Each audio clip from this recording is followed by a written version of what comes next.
Hey guys, this is Mason, also known as the Twisted Wizard, and today I'm just going to be altering this Darksteel Ingot, and I figured I would bring you guys along with me and take you through a little bit of my process. The first thing I'm going to do is throw down this base layer of white just to kind of block out that super contrasty border and make sure that when I actually go to lay my colors down on the card that they'll be able to show up properly.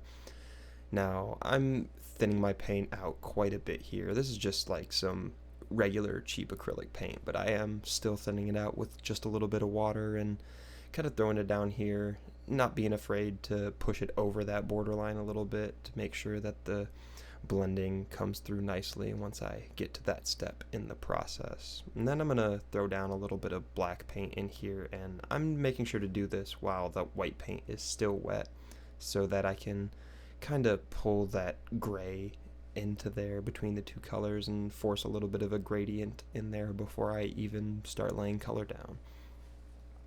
Now I'm kind of letting things dry in between all of my steps here, just allowing for some time in between when I'm putting the brush onto the card as to not make any weird spots so that it's not like pulling up paint or kind of layering up in weird ways.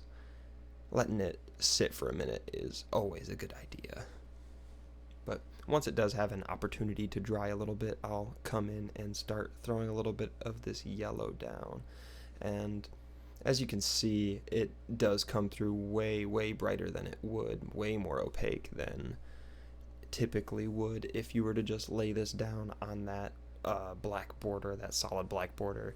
It just, A, the paint wouldn't stick as well, and B, the color just would not pop quite as well as I want it to. Now this is just kind of a super base layer. I'm really wanting to just establish some of my colors here and kind of allow some wiggle room for myself to be able to really push and pull the lights and darks in these areas. This card is actually for my Ladies of Pain deck, which I will be doing a little bit of a breakdown on at some point, I'm sure. It's a super fun deck to play, Rakdos, board wipes essentially. Just really, really mess around with the board and people's creatures quite a bit. Some gross value. Now I'm going to start pulling in some of these pinks and purples and really try and push these bright colors. Like I said, I was more so trying to get a good blend and really push the borders of the card away, because I always like how it looks when just like the mana rock pops right off of the card. I just think it looks so good. Now, up there in that top right hand corner, I am not super happy with how that is around here, so I'm bringing that white back in to kind of really get that blend going through between the two colors, between the white and the yellow, and between the blue and the pink, because it can be a little bit tough to navigate some of these transitions sometimes.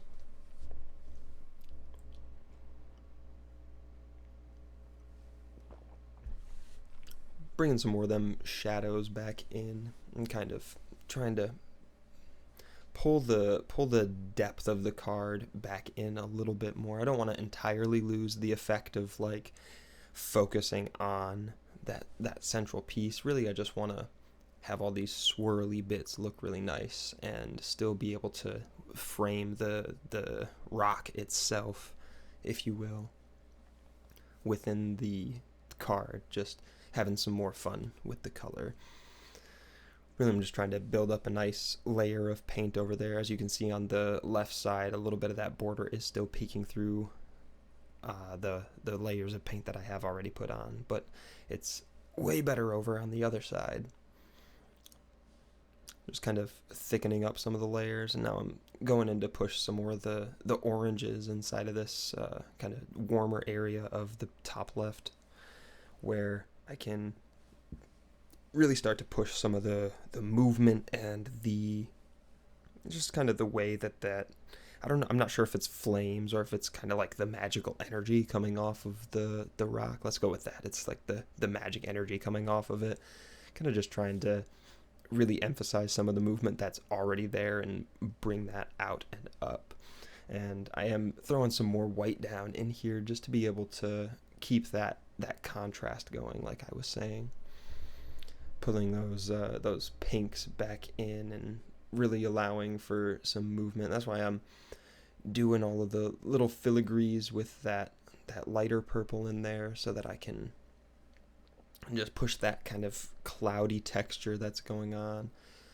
Putting some of those brighter colors underneath so that when I come back in later with a little bit more of a pale pink color, it'll still pop out every here and there.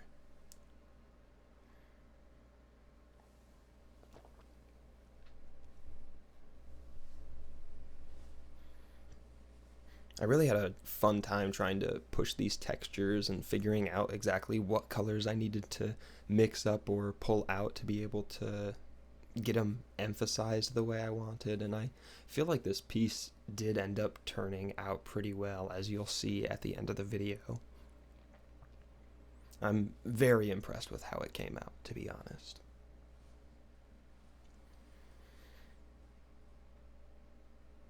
I really wanted to push some more of these pinks, as I felt like the piece could have used some more. I really just love working in these colors as well. I feel like a lot of the cards that I alter typically end up being with some very bright blues and pinks in the color palette, just because I have so much fun with that spectrum of color. Bringing them shadows back in as I was pushing a little bit of that bright too far, I think. Kind of just trying to make sure again that border on that left side, it was really giving me some issues over there. The border's still kind of peeking through, so I want to layer some more paint up over there. Then again, I haven't been paying as much attention to that little section of the card.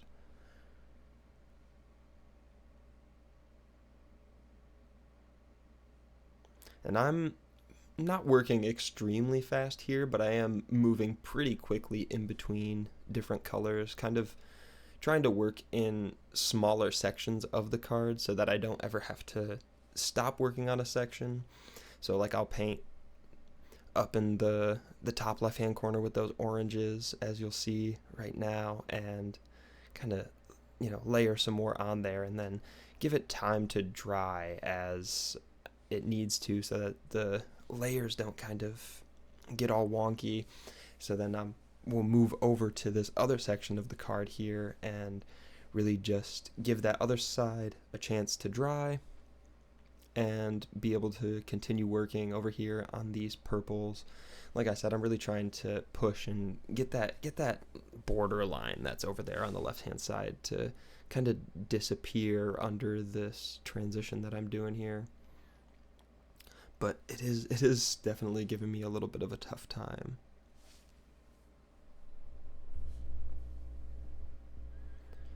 Bringing some more of this super bright white back up into the top of this mana energy that's flowing out at the rock.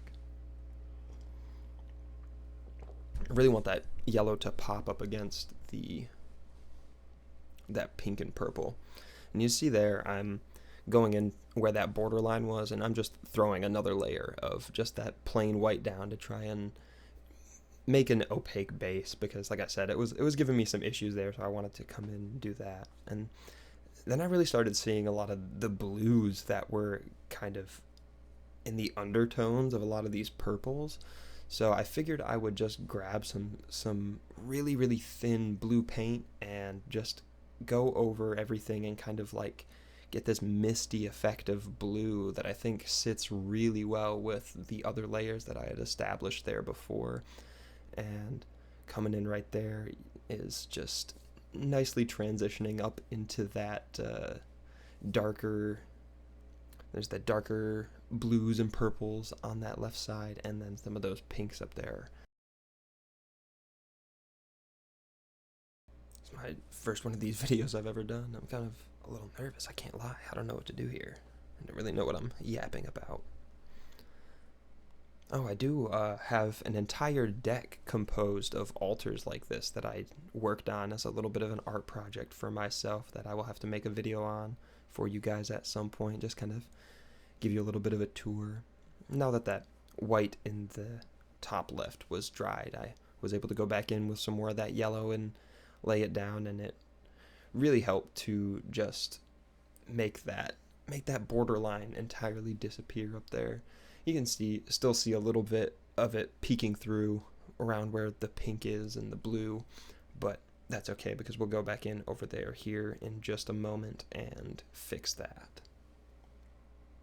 I may have to rethink my camera setup for these kinds of videos because it was just having a very difficult time staying focused, but maybe that's something in the settings that I can figure out. I'm still kind of learning the camera and trying to understand all of its workings. It's very complicated technology that I'm not particularly used to. I really loved how that blue was peeking through, but I felt like it maybe needed some more of those darks to kind of push back in and, like I said, kind of really emphasize all those yellows up in the other side, which is what I wanted to push for more than anything. So I just came back in with just some straight black that was thinned down again, and really just pushing the kind of cloudy movement of shapes in there. I'm trying not to establish too many like really hard lines or anything like that because I want to keep it all kind of muddy but still bright and have those colors peek through.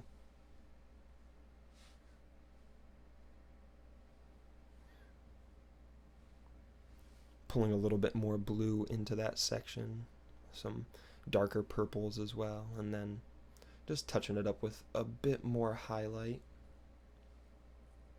Like I said, I really want it to feel kind of misty in that area, and I think that I've been achieving that effect fairly well.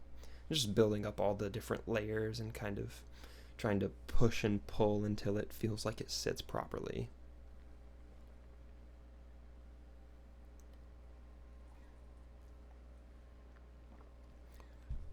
Let those little bits of white down there dry before I came back in and touched them up, and I had to cover one of them up. But you'll see here in a moment that I'll go back over them with a little bit of more purple and just really reestablish some of the just cloudy texture that's in there. I'm coming down to these borders and really just filling out where those transition lines are and fixing it up and just making the card look a little bit more clean overall. Thinning that black down really, really thin so that there's really not much to it, and then going over some of those purples really helps to just kind of pull the transition through and establish it nicely. Yep, and here I am coming in with those blues and those yellows and probably some of those pinks here shortly, just to really finalize where that border was giving me some trouble. A little bit of more red-orange to really push the depth in there, and I wasn't entirely happy with how that one was established, so I'm going to come back over it and kind of try to muddy it out a little bit because it is just punching through a little bit too harshly for my taste and for how the piece is established right there.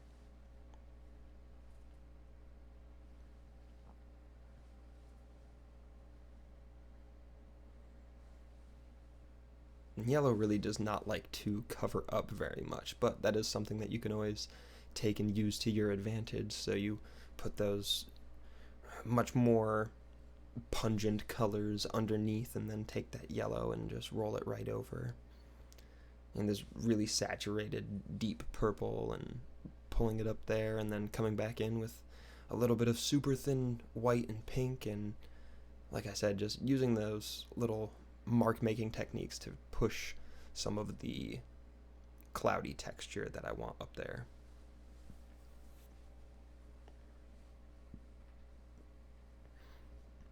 And like I was saying earlier, I really like just working in these smaller sections of the cards and kind of pushing and pulling in different areas and giving them time to dry, and also just giving myself a little bit of time to be able to just think about how I want to approach the issue or that specific section of the card. Coming in with some more of those deeper purples and a little bit more pink as well to kind of, just really fluff that out up there, because I wanted a little bit of that saturation to push into the center of that top border, but I still wanted to keep some of the darks that were grounding the image in that corner. So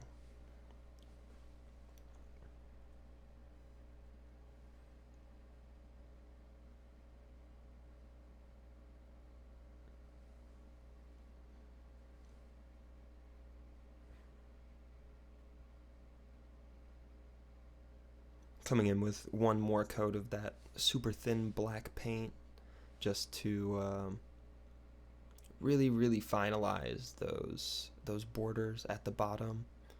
Make sure everything looks solidly covered for the most part.